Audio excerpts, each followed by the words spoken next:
Welcome back to the show. I'm here with Alan Graham from Counts Real Estate, and we're going to talk about the lemon law. Alan, welcome back to the show. Morning, Don. How are you doing today? I'm doing pretty good. I know there are lemon laws for automobiles, and there's lemon laws for a whole bunch of consumer products, but is there a lemon law for homes?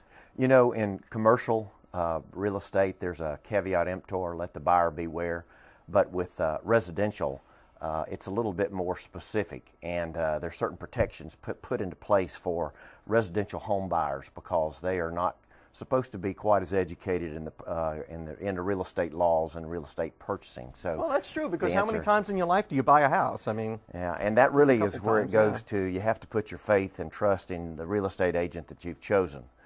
But your first line of defense in that is your personal observation. If something doesn't just look right, you need to ask the realtor or ask somebody about something at a residential location. So that'd be your first line of defense. Is yourself. Yeah, is yourself, your own wisdom and your own personal experience. Your second line of defense is going to be, in the state of Florida, you're required to fill out a seller's disclosure about everything you know about the house. I don't trust those things that much because a lot of people filling those disclosures out don't know what they're being asked. They're not professional construction people. They could ask, has the roof been replaced? Well, it was, but that was 20 years ago. And so there's questions that are not exactly right in there. And of course, your third line of defense, if you decide to purchase a home and you put a contract in on that home, is going to be a home inspection.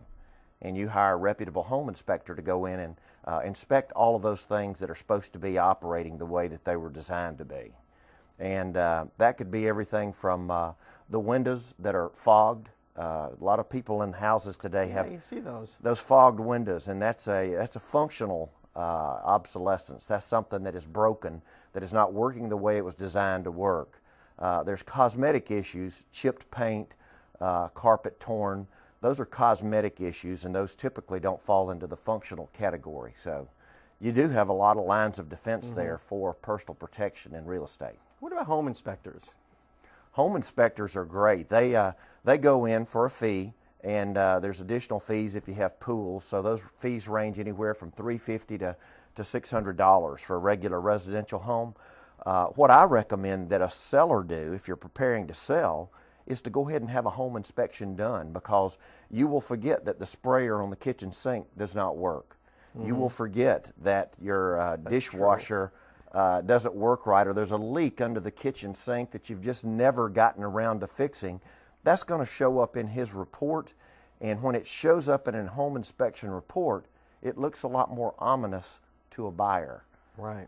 Gee, the kitchen sink's leaking. What else is there wrong with the house? How do you choose a home inspector? I guess your realtor would recommend someone, or typically most realtors work with 2 or 3 home inspectors that they've had a history with, and they know what their work is. There's also a follow-up inspection done by these home inspectors. If they find things that are wrong and the homeowner's supposed to repair them according to the contract, and they do repair those things, the inspector goes back and does a follow-up visit. And so, now what about warranties? You can buy a warranty with your house to protect yourself? Home warranties are absolutely great. We recommend them in every home sale that we do. A lot of the average home sales that we do, the homes have 10 to 15 years on them. So you're going to have water heater issues. You're going to have HVAC or air conditioning issues. You're going to have oven or dishwasher issues. And those things that are all covered by the home warranty. Yeah, you know, just anecdotally, I know in our old house, we reached that one year, everything broke. One year, everything started going around a 10, 12-year mark. Things just started breaking.